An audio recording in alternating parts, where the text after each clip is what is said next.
మీ business ఏదైనా మీ ఊర్లో promotion చేయాలంటే అది సుమన్ టీవీతోనే సాధ్యం. ఇప్పుడే సంప్రదించండి. अस्सलाम वालेकुम वरहमतुल्लाहि वबरकातुह। मुझे हाउस ड्राइवर के वीज़े पर बुला को इस तरह मुझे घरें साफ़ कराती हैं। एक एक घर 3 अंतस है, वैसे यहाँ 4 ही वहाँ 2 ही। मैं तकलीफ़ होती है, हर दिन धो रहा हूँ, हर दिन आने का भी ऐसा अंगली से यूँ करने का, अरे धूल लगी देख करने का, धूल लगी देख करने का, मुझे मारने का। कल देखे तो बेल्ट ले ले मारे, राड ले ले को, वो स्टील की राड आती नहीं लंबी, वो ले ले को पवान से यहाँ छाती के ऊपर हाथ से। ऐसा क्यों मिला हो मेरे साथ, जुल्म करती हैं। धूल आती है क्या तो बोले तो मैं क्या करना, बोलो तुम्हें बोलो।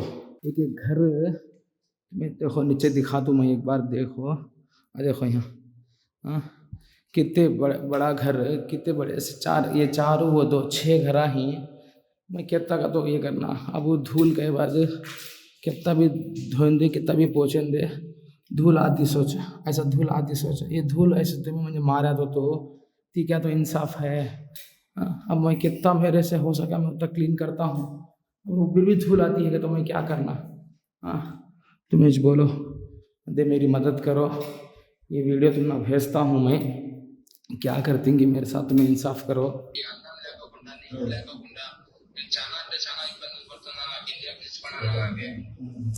నేను ఒకసారి మంత్రి గారికి ఫోన్ చేస్తావా నువ్వే? మంత్రి గారికి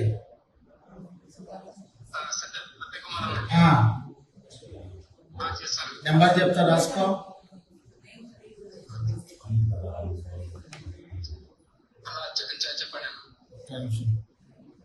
నేను సార్కి చెప్తా ఇప్పుడు, నువ్వు సార్కి ఫోన్ చేయి. సార్ ఢిల్లీకి వస్తున్నాడు, ఈరోజే మాట్లాడతారు. ఖచ్చితంగా నేను ఇండియాకి తీసుకొస్తాను, నువ్వేం టెన్షన్ పడద్దు. ఇక్కడ వీళ్ళందరూ వీళ్ళని జాగ్రత్తమైన చూసుకుంటే నిన్ను తీసుకొచ్చే బాధ్యత కూడా మాది. 99999999.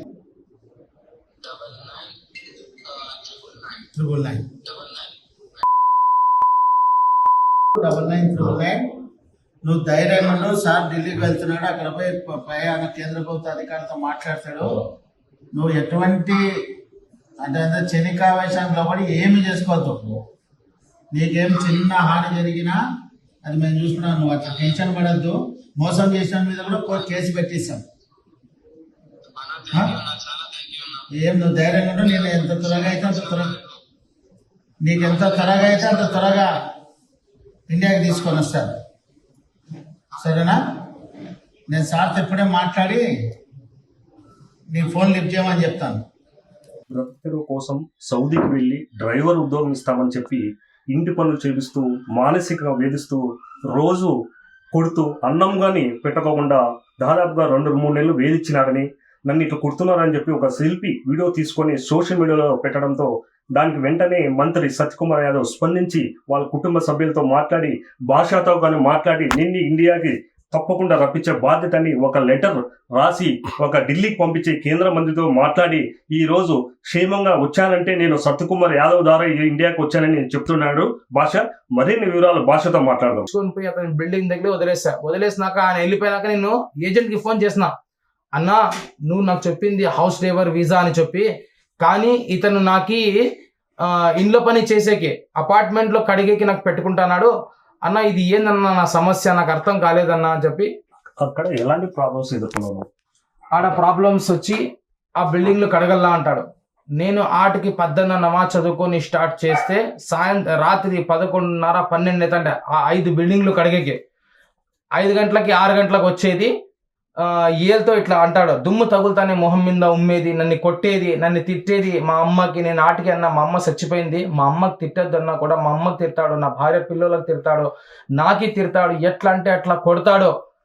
చాలా ఇబ్బందులు, అన్నము కానీ నీళ్లు కానీ ఎటువంటి సౌకర్యం కూడా నాకు ఇవ్వలేదు. చాలా ఇబ్బందులు పెట్టినాడు, నాకు చాలా సతాయించినాడు. తర్వాత నేను ఈ వీడియోలో అతను లేనప్పుడు నాకు హౌస్ డ్రైవర్ వీసా అని చెప్పి నాకు పిలిపించి ఈ పనులు చేపిస్తున్నాడు అని చెప్పి నేను మొత్తం వీడియోలు నా ఫోన్లో తీసి నా భార్య పంపించేసి నేను నా ఫోన్ డిలీట్ చేస్తాను. ఎందుకంటే వాడు రేపొద్దున నా ఫోన్ చూస్తే దాన్ని పగలగొట్టేస్తే నాకు ఎటువంటి సాయం ఇది చేసేకి నాకు ఇది ఉండదని చెప్పి నేను నా ఫోన్లో డిలీట్ చేసి నా భార్యకు పంపిస్తా అంటే. నీ పాస్పోర్ట్ వాళ్ళు తీసుకున్నారు కదా, ఆ. మరి ఇండియాకి ఎలా వచ్చావు నువ్వు ఇప్పుడు? నేను వచ్చి ఈ వీడియోలన్నీ సోషల్ మీడియాలో పెట్టినాక, ఈ సోషల్ మీడియాలో పెట్టినప్పుడు మన Dharmavaram MLA health minister Satyakumar Yadav గారు ఈ వీడియో చూసి వెంటనే స్పందించి నా భార్య పిల్లలని వాళ్ళ ఆఫీస్ పిలిపించి, అమ్మ మీరు భయపడద్దండి, మీ ఆయన ఆడున్నాడు, మీ ఆయనకి క్షేమంగా మీ దగ్గరికి చేర్చే బాధ్యత నాది అని చెప్పి ఆయన ఢిల్లీ పార్లమెంట్కి ఒక లెటర్ రాసి అట్లా మా ఊరు పిల్లోడు సౌదీలో నానా కష్టాలు పడుతున్నాడు, మీరు ఆయనకి క్షేమంగా స్వదేశానికి చేరపల్లా మీరు అని చెప్పి సత్యకుమార్ సార్ మాట్లాడి నాకు ఈ హెల్ప్ చేస్తున్నారు. మళ్ళీ నేను ఆ లెటర్ వచ్చినాక నేను చక్కగా ఇండియన్ ఎంబసీకి వెళ్ళిపోతే, నేను ఇండియన్ ఎంబసీకి పోయినాక ఇది నా ఒరిజినల్ పాస్పోర్ట్, ఈ పాస్పోర్ట్ నా కఫిల్ పీకున్నాడు, నా దగ్గర లేదు. తర్వాత నాకు ఆ లెటర్ నేను చూపించినాక నాకు ఇండియన్ ఎంబసీ నాకు ఈ పాస్పోర్ట్ ఇచ్చింది. ఈ పాస్పోర్ట్ మీద మీరు జర్నీ చేయొచ్చు, మీ స్వదేశానికి మీరు పోవచ్చు అని చెప్పి నాకు ఈ పాస్పోర్ట్ నాకు ఇచ్చినారు. ఆ తర్వాత నాకు ఎలా ఉంది ఇండియాకి రావడం? ఇప్పుడు మంత్రి సత్యకుమార్ ఆదేశాల మేరకు వెంటనే స్పందించి ఎలా ఉంది నీకు? మా ఊరికి ఆయన ఎమ్మెల్యే కావడము నా అదృష్టం అని భావిస్తున్నాను.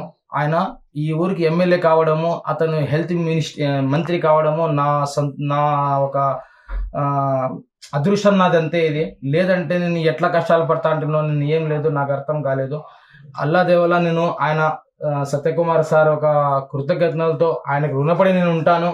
ఆయన నాకు స్వదేశంగా నాకు మా దేశానికి పిలుచుకున్నారు సార్. నాకు ఇండియాకి వచ్చిన తర్వాత సత్యకుమార్తో మాట్లాడినావా? వాళ్ళ ఆఫీస్కి వెళ్ళి ఏమన్నారు సార్? నేను వచ్చినాకరంతా ఆరోగ్యం చాలా బాగలేకపోయిండే. నేను ఇంట్లోనే రెస్ట్ తీసుకుంటా అంటే, నేను ఆడ నాకు నిద్ర లేదు, తిండి లేదు, చాలా ఇబ్బందులు పడినాను. వచ్చినాక ఆరోగ్యం సత్యకుమార్తో మాట్లాడి ఈ రోజు పోయింటి నేను పోయి హరీష్ అన్నకు పోయి నేను క్షమాపణ కూడా అడిగినా. ఎందుకంటే అన్న నేను రాలేకపోతే అన్న అంటే, అన్న వచ్చి నాకు ఏం పర్వాలేదు భాష, నువ్వు నా దగ్గరికి వచ్చినా రాకపోయినా నువ్వు సంతోషంగా నీ భార్య పిల్లల దగ్గర ఉంటే నాకు అదే చాలు, అదే నాకు 100 పాటలు నాకు చాలా హ్యాపీగా అయింది అని చెప్పి ఆయన నాకు శాల్వా వేసి నాకు బొగ్గే ఇచ్చి, ఇంకోసారి ఆ తప్పు చేయొద్దు, ఎవరిని నమ్మి మన దేశాన్ని వదిలి పోవద్దు, మన దేశంలో ఉప్పు అమ్ముకొనన్నా బతకొచ్చు, ఆటికి పోయి ఈ దెబ్బలు తినే కన్నా ఈ కష్టాలు పడే కన్నా నీ భార్య పిల్లలతోనే క్షేమంగా మన ఇండియాలోనే నువ్వు చేసుకో, నీకు తర్వాత ఏ ఇబ్బంది వచ్చినా నా ఆఫీస్ 24 hours నీ కోసము ఓపెన్ గా ఉంటుంది, రావచ్చు నువ్వు అని చెప్పి నాకు చెప్పినారు సార్. నాకు చాలా సంతోషమయ్యా. సత్యకుమార్ సార్కి ఫోన్ చేసిండ్రి, సార్ ఈరోజు అటుకు జర్నీకి పోతున్నారంట సార్, నాకు ఫోన్లో మాట్లాడా, నువ్వు క్షేమంగా చేరుకున్నావా, నీకేమన్నా మళ్ళీ నా లెటర్ చేరినాక నీకేమన్నా ఇబ్బంది అయింది అంటే, సార్ నాకు ఏ ఇబ్బంది కాలేదు సార్, ఆ తర్వాత నేను ఎంతో హ్యాపీగా ఉన్నాను, ఎందుకంటే నాకు ఈ వైట్ పాస్పోర్ట్ సార్ మీ ద్వారా వచ్చింది సార్, మీకు ఒక చాలా చాలా థ్యాంక్ యూ సార్ అని నేను సత్యకుమార్ సార్కి తెలియజేసుకుంటున్నాను. నేను ఇంకా ఎవరో హెల్ప్ చేశారు నీకు అక్కడ ఉన్నప్పుడు? నేను ఆడ ఉన్నప్పుడు ఇంటర్నేషనల్ హ్యూమన్ రైట్స్ అని చెప్పి సుహేల్ అన్న, మళ్ళీ వచ్చి హసీబ్ అన్న, ఆడ సౌదీలోనే నిజాం అని ఉండే ఆయన తన రూమ్లో పెట్టుకొని నాకు 3 పూట్ల అన్నం పెట్టి నా బాగోతులు చూసి ఆయన బట్టలు, ఎందుకంటే నా కఫీలు మొత్తం బట్టలు కూడా పీకోయిండే, నా దగ్గర బట్టలు ఒక్క జతలోనే అతని దగ్గర పడినాను నేను. ఆయన 3 పూట్ల అన్నం పెట్టి ఆయన తన రూమ్లో పెట్టుకొని నాకు ఉండే. తర్వాత వచ్చి నాకు మక్తబల్ అమలు కోర్టు ఎక్కడున్నా నాకు తెలియదు, పోలీస్ స్టేషన్లో ఎక్కడున్నా నాకు తెలియదు. ఆయన పాత మనిషి కాబట్టి ఆయన నన్ను పిలుచుకొని పోతా అంటే ఆడ వాళ్ళతో మాట్లాడిస్తాండే. నాకు ఎక్కువ అరబీ కూడా రాదు, నాకు తక్కువ వస్తుంది అరబీ, ఆయనకి అరబీ కూడా బాగా వచ్చు. ఆయన మాట్లాడి అంతా నాకు ఇట్లా హెల్ప్ చేస్తున్నారు సార్ నాకు. తర్వాత సల్లు అన్న, అనంతపూర్ ఒక మర్వాన్ అన్న, ఆయన మా ఇంటికి వచ్చి 1,30,000 రొక్కం మా ఇంటికి చేర్చింటే, ఆ డబ్బులు మేము కాడ ట్యాక్సీ కోసము, పోలీస్ స్టేషన్ పోవాలన్నా ట్యాక్సీ కావాలా, కోర్టుకు పోవాలన్నా ట్యాక్సీ కావాలా, అన్నం కూడా తినాలా, మళ్ళీ మేము జిద్దాకి ఆటికి ఇటుకి పోయినప్పుడు లాడ్జ్లో స్టే చేయాలా, ప్రతి ఒక్క దానికి డబ్బు అవసరం పడుతుంది. కాబట్టి నా భార్య ఇక్కడ 12,000 రూపాయలు ఇక్కడ వేస్తే అక్కడ 500 రియాలు వస్తాండే, అట్లా మేము ఆ డబ్బుని మేము నా పని కోసం ఆడ యూజ్ చేసుకున్నాను. తర్వాత నేను ఈటి వరకు నేను చేరినానంటే అది సత్యకుమార్ అన్న ఒక వల్లే. ఆ సత్యకుమార్ అన్న నా కోసము పార్లమెంట్కి లెటర్ రాసినందుకు నేను చాలా అంటే చాలా గర్విస్తున్నాను. నేను బీజేపీ నాయకులకి, తెలుగుదేశం నాయకులకి, జనసేన నాయకులకి పేరున మళ్ళీ మైనార్టీ నాయకులకి అందరికీ నేను పేరున నేను కృతజ్ఞతలు నేను తెలియజేసుకుంటున్నాను.